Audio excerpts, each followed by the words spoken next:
galera, vamos lá? Vamos estudar tudo sobre regência aqui? Beleza, pessoal, preparei essa aula sobre regência para vocês, vou colocar aqui todos os pontos importantes, aquilo que vocês precisam saber para fazer uma boa prova. Agora é o seguinte, se você quiser assistir o vídeo até o final, sem anotar nada, você prefere assistir o vídeo todo, entender, prestar atenção para depois fazer anotações, aqui embaixo tem um link, blog Prova de História, você pode clicar nesse link, você vai para um resumo sobre a regência, lá tem um resumo explicando, falando tudo que eu falei aqui de forma pormenorizada, e ao final tem um exercício com gabarito, onde você pode testar aí o seu conhecimento e ver se você entendeu tudo que for falado aqui nessa aula, ok? Agora, se você é daquele, igual eu, que prefere anotar, pega o caderno aí, a caneta e anote tudo que eu falar, tá certo?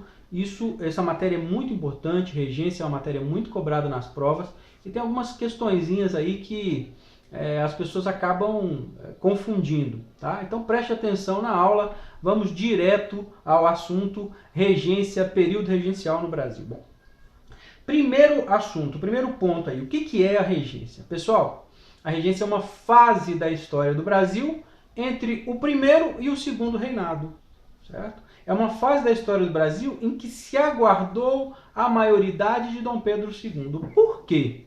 Acontece o seguinte, o primeiro rei do Brasil, como vocês sabem, foi Dom Pedro I. Dom Pedro abdicou do trono em 1831, renunciou, foi embora do Brasil, deixou o trono brasileiro. Mas quando o rei abdica, ele abdica em nome de alguém, e ele abdicou em nome do seu filho, que também se chamava Pedro. O fato é que em 1831, o filho de Dom Pedro I, que virá a ser Dom Pedro II no futuro, tinha apenas 5 anos e a nossa legislação não permitia que menor de idade fosse coroado rei. Então, por isso, foi necessário que houvesse essa fase chamada de regência. A regência é um período da história do Brasil em que se aguarda a maioridade de Dom Pedro II. Simples assim. E é sempre bom lembrar, né? A regência fica entre o primeiro e o segundo reinado. Você tem a regência, antes da regência é o primeiro reinado, depois da regência é o segundo reinado. Ou seja, é uma fase que a gente não tem rei. Que o Brasil não é uma fase da monarquia brasileira em que o Brasil não tem rei. E que tem umas peculiaridades, uns detalhes aí que eu quero que você preste atenção. O segundo ponto, pessoal, já para você entender tudo que vai acontecer na regência, são os partidos da regência. Certo? Então você vai anotar aí que durante o período regencial, a gente tem, no início, nos primeiros anos, 3 grupos políticos. Nos primeiros anos, 3 grupos políticos. Quais são eles? O grupo moderado, o grupo exaltado e o grupo chamado de restaurador. Quais as características de cada um desses grupos aí, professor? Simples. Eu vou começar pelo grupo restaurador. Os restauradores são um grupo de pessoas, um partido formado por militares e comerciantes, todos portugueses. Certo? Inclusive, no primeiro reinado, esse grupo era chamado de Partido Português. Agora, na regência, ele é chamado de restaurador. Por quê? Porque acabou o primeiro reinado, Dom Pedro I foi embora. E o que os restauradores querem? O retorno de Dom Pedro. Eles querem restaurar o primeiro reinado. Daí o nome Partido Restaurador. Sempre lembrando que esse partido na regência vai ter vida curta, porque em 1834, pouquíssimo tempo depois aí, né, nós estamos falando de 1831, que é o início da regência, em 1834 Dom Pedro morre de tuberculose lá em Portugal, então o Partido Restaurador perde o sentido de existir, uma vez que Dom Pedro não poderá mais, logicamente, voltar para o Brasil. Mas esse é o primeiro grupo, Partido Restaurador. O segundo grupo, você vai anotar aí, é o Partido Exaltado, o grupo dos exaltados, dos liberais exaltados. Por que eles... Primeiro, quem eles representam? Representam as camadas médias, as camadas urbanas, essa população mais urbana do Brasil, evidentemente que é uma minoria, porque o Brasil ainda era um país eminentemente agrário, né? Então, assim, é um partido de minoria, mas representa aí as camadas urbanas do país. Por que são chamados de exaltados? Porque seus objetivos são mais radicais. Os liberais exaltados, eles defendem, por exemplo, o fim da monarquia. Eles querem que a monarquia seja substituída pela república. Eles são republicanos. E mais, eles querem que esta república, né, que evidentemente eles queriam que se instalasse no Brasil, que essa república fosse uma república no molde federativo, ou seja, com bastante autonomia para as federações, para a gente usar uma expressão da época, com bastante autonomia para as províncias. Então, liberais exaltados são representantes das camadas urbanas que têm objetivos mais radicais, querem a república e querem maior autonomia para as províncias. É um partido de minoria. Agora, pessoal, qual é o partido mais importante, qual é o grupo mais importante dessa época? É o grupo chamado de moderado. O Partido Moderado representa exatamente os grandes fazendeiros, aquela elite agrária do Brasil, quem realmente dava as cartas, evidentemente porque o Brasil era um país, evidentemente um país novo, tinha acabado de nascer da independência e que dependia demais da economia baseada na agroexportação. Então, a elite, o grupo político mais forte do Brasil, não podia deixar de ser, naquela época, o grupo chamado de moderado. Agora, eu quero que você anote uma observação importantíssima aí. Este partido moderado, ele apresenta, embora é um grupo que representa basicamente os interesses dos grandes fazendeiros, há determinadas divergências ideológicas dentro do próprio Partido Moderado. Eles não se entendem em relação a todos os assuntos. Por exemplo, há uma divergência sobre a organização política, se as províncias devem ter mais autonomia ou se todo o império deve ser governado a partir do governo central. Ou seja, uma parte dos moderados defende uma descentralização maior da administração. Outra parte defende a centralização administrativa, que tudo fique nas mãos do governo central. Cuidado com isso, sabe por quê? Porque a partir de 1837, lá na regência una do Padre Feijó, o grupo moderado vai se subdividir em dois grupos. Um grupo passa a se chamar progressista, aqueles mais afeitos a defender a autonomia das províncias, e o outro grupo passa a se chamar regressista, aqueles que são contrários à autonomia das províncias. Então vamos lá, para ficar organizadinho na cabeça de vocês, essa história dos partidos.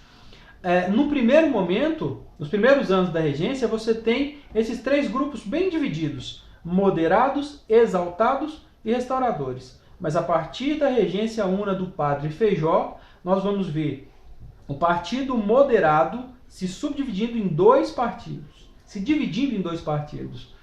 O grupo restaurador, mentira, desculpa, o grupo, não é restaurador não, é o grupo regressista, a gente acaba misturando as palavras, né? O grupo regressista, que é aquele grupo contrário à autonomia das províncias, e o grupo progressista, o grupo que dominou aí a política até o governo do Feijó. O grupo progressista é aquele grupo mais favorável à autonomia das províncias. Importante, não é um assunto para entrar agora, mas você vai ver que no futuro, quando acabar a regência e entrarmos no segundo reinado, o grupo progressista passará a adotar o nome de Partido Liberal apenas. E o grupo regressista passará a ser chamado de Partido Conservador.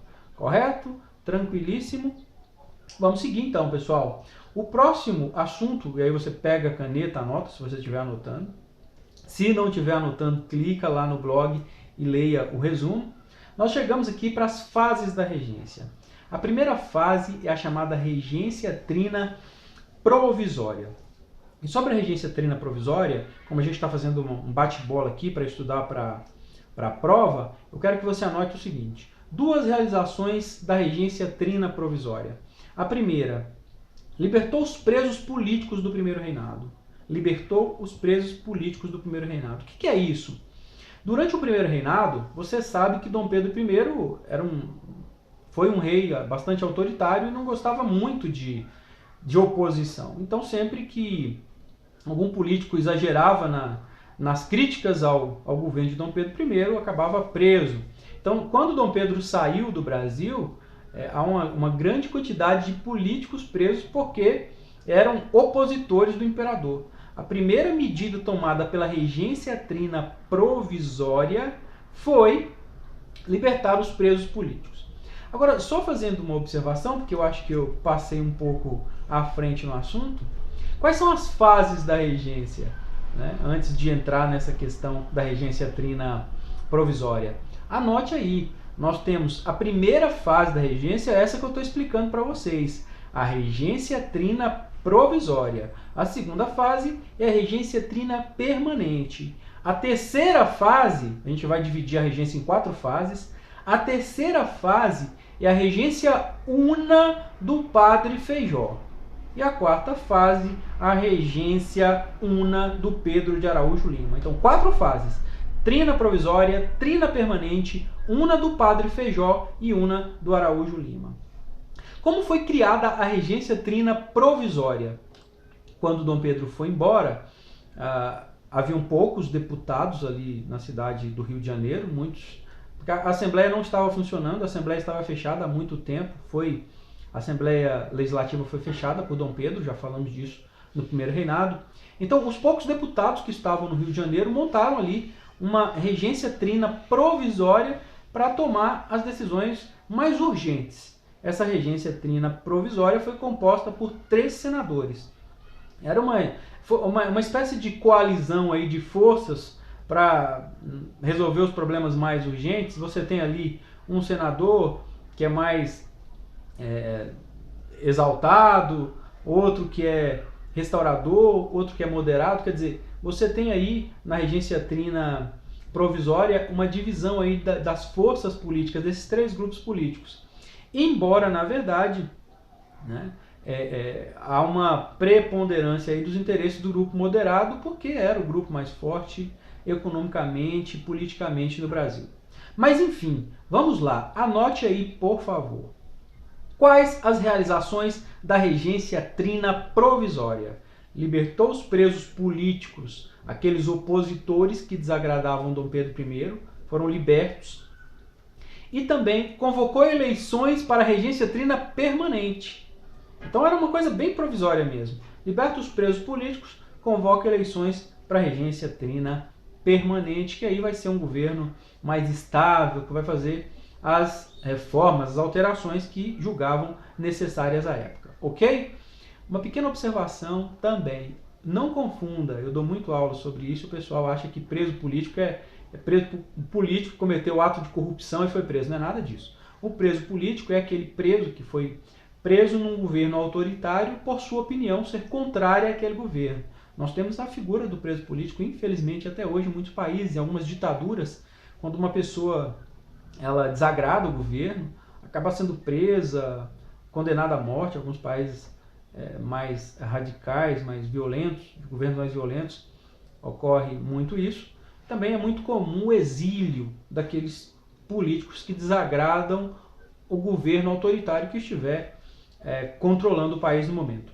No Brasil, atualmente, vivemos uma democracia, não existe a figura do crime político, por isso não há também o preso político no Brasil, ok? Mas no governo de Dom Pedro tinha, e quando ele foi embora, muitos ainda estavam presos e foram libertos pela regência trina provisória. Ok? Tranquilo? Bom, ocorreu a eleição e chegamos então na regência trina permanente. Este grupo aí, pessoalzinho, deixa eu só mudar o slide aqui. Esse grupo aí, ele é um grupo mais importante aí da regência do que a regência trina provisória. A regência trina permanente, ela tem esse nome porque foi eleita para ficar até Dom Pedro II tomar posse. A ideia é que fosse permanente mesmo, mas com a alteração que foi feita em 1834, o ato adicional de 1834, resolveu-se então mudar a regência de permanente para a regência una com mandato de 4 anos. Então, preste atenção ao que eu estou falando. A regência trina permanente foi eleita em 1831. Novamente, 3 políticos são eleitos como regentes para governar o Brasil. Mas, no decorrer da regência trina permanente, foi feita uma alteração na Constituição, o Ato Adicional de 1834. E o Ato Adicional de 1834 trouxe alterações importantes. Eu vou explicar com calma para vocês. Mas já digo, uma alteração importante foi a substituição da regência trina pela regência una. Da regência trina permanente pela regência una com mandato de 4 anos. Tá certo? Agora, pessoal, outra mudança importante foi alguns pontos dessa alteração do ato adicional de 1834 que deu mais autonomia, mais autoridade política para as províncias. Por exemplo, o ato adicional de 1834 permitiu que as províncias tivessem assembleias legislativas, ou seja, poder legislativo, o que não era permitido pela Constituição de 1824, que as províncias legislassem, correto? Então agora a província tem poder legislativo. Além disso, pessoal, já em 1831, a regência trina permanente tinha aumentado o poder dos juízes de paz das províncias. Então, aumentou o campo de atuação do poder judiciário nas províncias, em 1831, e permitiu que as províncias tivessem assembleia legislativa em 1834. Então a gente chega à seguinte conclusão: a regência trina permanente tomou uma série de medidas que aumentou a autonomia das províncias, correto? E é importante dizer para você uma outra coisa. Embora houvesse ali 3 regentes, a gente vê que na regência trina permanente há a presença de 3 regentes, existe um político que não é regente, mas que se destaca muito nesse período, que é o padre Diogo Antônio Feijó. Ele é ministro da Justiça e ele meio que já está dando as cartas aí na regência trina permanente. Inclusive, as alterações do ato adicional de 1834 são um fruto de uma produção intelectual do padre Feijó. Lá na frente, quando a gente estiver estudando as revoltas regenciais, você verá o seguinte: o padre Feijó, inclusive, vai ser meio que considerado culpado pelas revoltas, porque há um pensamento, uma ideia da época de que as revoltas regenciais aconteceram porque foi dada autonomia para as províncias. Como Feijó é reconhecidamente uma pessoa que trabalhou por isso como ministro da Justiça durante a regência trina permanente, então ele ficou meio que culpado pelas revoltas, ok?